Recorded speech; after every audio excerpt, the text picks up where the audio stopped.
सत्यम शिवम सुंदरम। तो चलिए साथियों, बायोलॉजी की श्रृंखला में आपका बहुत बहुत स्वागत है। हम बात कर रहे थे कुछ सेल ऑर्गानेल्स की और इसी संदर्भ में आगे बढ़ते हैं। तो अगला कोशिकांग हमारा आता है माइटोकॉन्ड्रिया यानी कि सूत्र कणिका। और ऐसे समझिए कि जितने हमारे कोशिकांग हैं कोशिका के अंतर्गत, उन सभी कोशिकांगों में सबसे ज़्यादा महत्वपूर्ण कोशिकांग है माइटोकॉन्ड्रिया। बोर्ड परीक्षाओं की दृष्टि से भी और प्रतियोगी परीक्षाओं की दृष्टि से भी। तो वीडियो को पूरा देखिएगा, लाइक और शेयर करिएगा। और हम बात करते हैं इस कोशिकांग की। तो देखिए, सबसे पहले जैसा कि हम हमेशा देखते रहे हैं खोजकर्ता के बारे में। खोजकर्ता हैं कॉलीकर। कॉलीकर ने 1895 में सबसे पहले कीटों की रेखित पेशियों में इसको देखा था।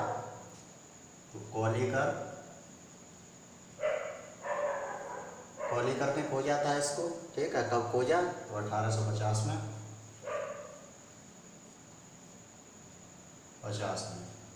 ठीक है, उन्होंने रेखित पेशियों के अंतर्गत कीटों के इसे देखा और इसको उन्होंने सार्कोसोम कहा था उस समय। ठीक है, मैं खोजा तथा सार्कोसोम कहा। उन्होंने इसे सार्कोसोम कहा था। इसके बाद आगे देखते हैं। आज थोड़ा सा गर्मी ज़्यादा है तो बड़े आराम से चलेंगे, धीरे धीरे नोट करते रहिए आप एक एक पॉइंट को। इसके बाद फ्लेमिंग ने इसे फिला नाम दिया और अल्टमान ने इसे बायोब्लास्ट का नाम दिया था। तो आगे नोट करेंगे हम। फ्लेमिंग ने फिला तथा अल्टमान ने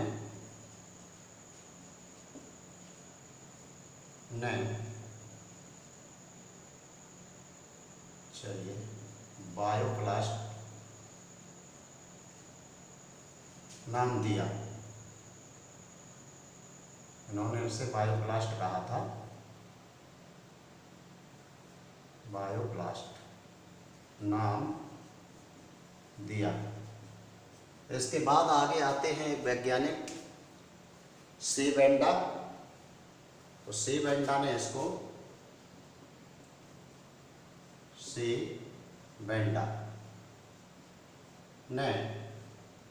इसे माइटोकॉन्ड्रिया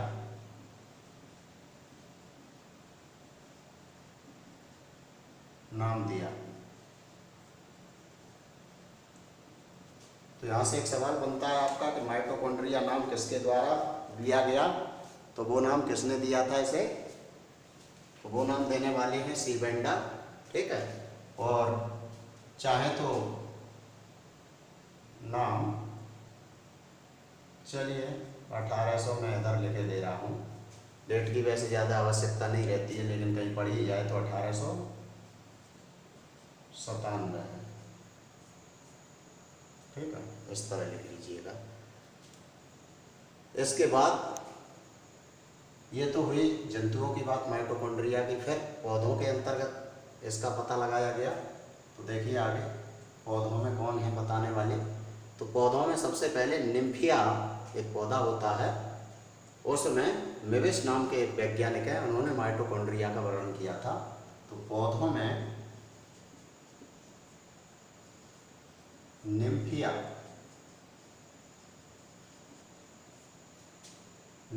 प्लांट में, या फिर सीधा हम लिख लेंगे निम्फिया में सबसे पहले वैज्ञानिक है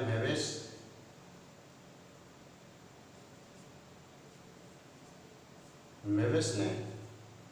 ठीक है, तो सबसे पहले मेविस ने उसे 1904 में बताया था। 1904 में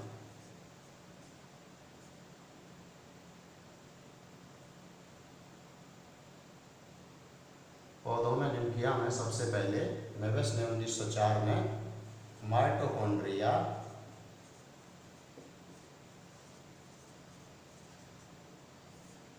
का वर्णन किया। ठीक है। अब माइटोकॉन्ड्रिया को कई नामों से हम जानते हैं, तो इसके कौन कौन से नाम हैं ये भी हम देख लेंगे। ठीक है, तो इसे कई नामों से जाना जाता है, अगले पॉइंट में हम देखेंगे। ठीक है, तो इसे यानी कि माइटोकॉन्ड्रिया को कॉन्ड्रियोसोम,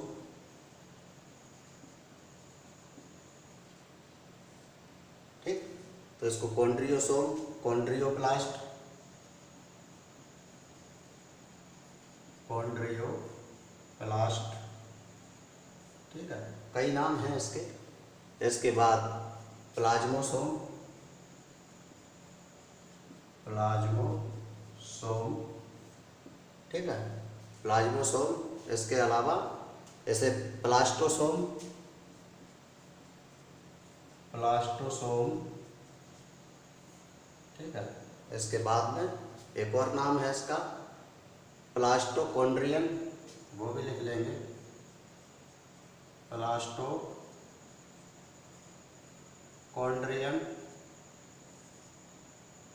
आदि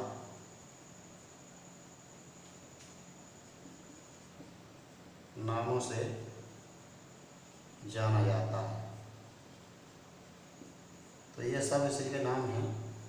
ठीक है, चलिए, गर्मी बहुत ज़्यादा हो रही है आज कुछ, तो ये इसके नाम हैं। इसके बाद देखिए, ये दोहरी झिल्ली का कोशिकांग है। ठीक है, यह है दोहरी झिल्ली, डबल लेयर, दोहरी झिल्ली वाला कोशिकांग है।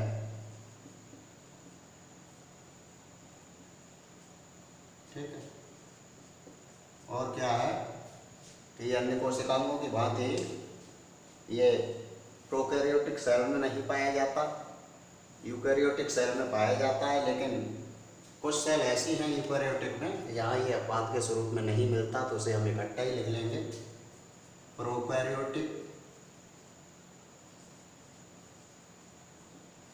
सेल्स। ठीक है, कॉमा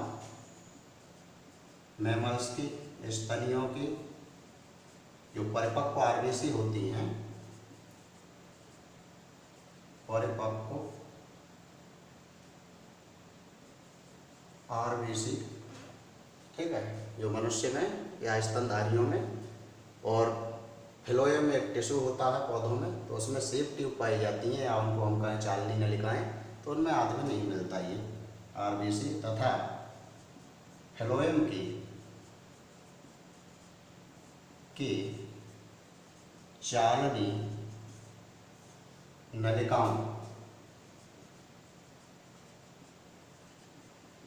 नलिकाओं में नहीं पाया जाता। तो इस तरह का कोशिकांग है, नहीं पाया जाता है। ठीक है, अब इसके अंतर्गत हम देखें तो उंगलियों जैसी कुछ संरचनाएं नजर आती हैं, जिन्हें हम क्रिस्टी कहते हैं, और क्रिस्टी के ऊपर इस सतह पर ऑक्सीसोम या एपन कण पाए जाते हैं। यहाँ पर ऑक्सीशोषण की क्रिया को अंजाम दिया जाता है, और वहाँ से ऊर्जा प्रकट होती है, रिलीज होती है।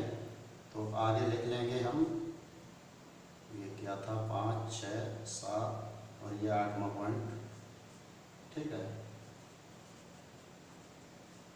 क्रिस्टी, ठीक है, ये संरचनाएं होती हैं उंगलियों की भांति की सतह पर ऑक्सीसोम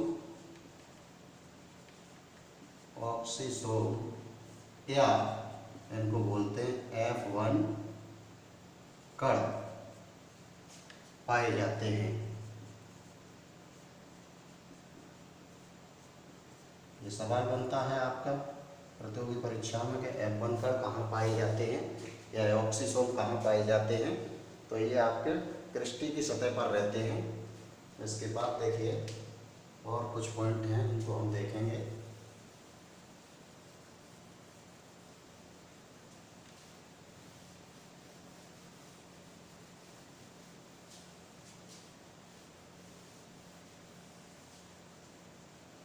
चलिए तक का। इसके बाद हम इसमें 9वां पॉइंट आगे देखेंगे। एक महत्वपूर्ण बात यह है कि माइटोकॉन्ड्रिया के अंतर्गत आपका, जैसे हमने आगे अभी कुछ कोशिकाएं हैं, लवक वगैरह है, उनको पढ़ेंगे, तो लवक की तरह ही इसमें देखने को मिलता है वृत्ताकार डीएनए या सर्कुलर डीएनए। तो आगे हम देखेंगे 9वें पॉइंट में इसमें सर्कुलर डीएनए, जिसे वृत्ताकार डीएनए कहते हैं, ठीक है, पाया जाता है, जिसके कारण यह अर्ध स्वायत्त कोशिकांग या ऑटोनोमस कहलाता है। तो इसमें सर्कुलर डीएनए पाया जाता है।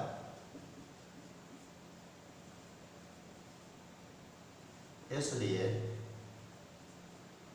इसे अर्ध स्वायत्त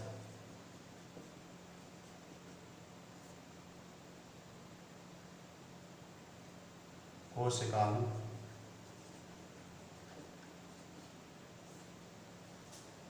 अर्ध स्वायत्त कोशिकांग कहते हैं, या हम ये कहें कि इसको ऑटोनोमस कहते हैं।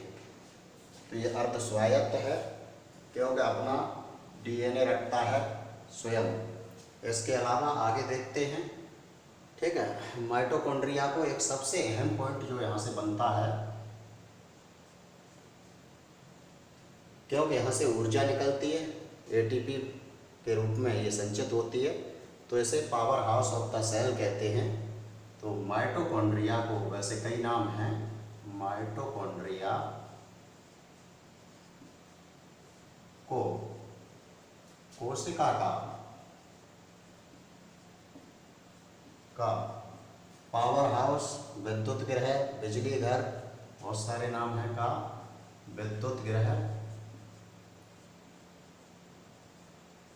ठीक है, और साथ साथ ही इसे, इसके अतिरिक्त इसे स्टोरेज बैटरी भी बोला जाता है। तो विद्युत गृह, या चलिए सभी बातें लिखे दे रहे, स्टोरेज, बैटरीज, ठीक है, या फिर एटीपी का कारखाना, या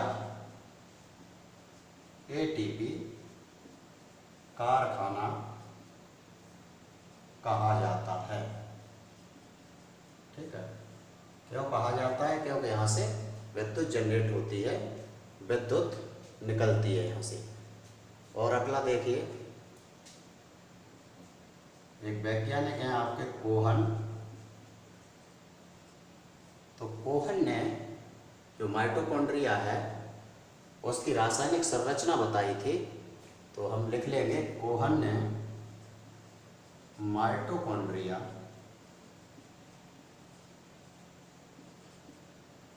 की रासायनिक संरचना का वर्णन किया। तो इन्होंने प्रथम बार इसकी रासायनिक संरचना का वर्णन किया था, ठीक है। एक अंतिम पॉइंट बहुत ही अहम हो जाता है, वो भी हम ले लेंगे। यहाँ से देख लीजिएगा कि जो विद्युत गृह है ये, या कोशिका का ऊर्जा घर हम कहें, ये किसने इसको कहा था? तो एक वैज्ञानिक हैं सीकेविट्ज ने इसे कोशिका का power house of the cell, या फिर कोशिका का विद्युत गृह कहा था। तो यहाँ से कई सवाल आपके समय समय पर बनते रहते हैं कि कोशिका का विद्युत गृह किसे कहा जाता है, उसे पावर हाउस किसे कहा जाता है, एटीपी का कारखाना कौन है। तो ये तमाम तरह की बातें हैं इसके अंतर्गत। तो आज के लिए इस वीडियो में इतना ही। इसी के साथ मिलेंगे आगे किसी नए कोशिकाओं के साथ। तब तक के लिए बहुत बहुत धन्यवाद। जय हिंद।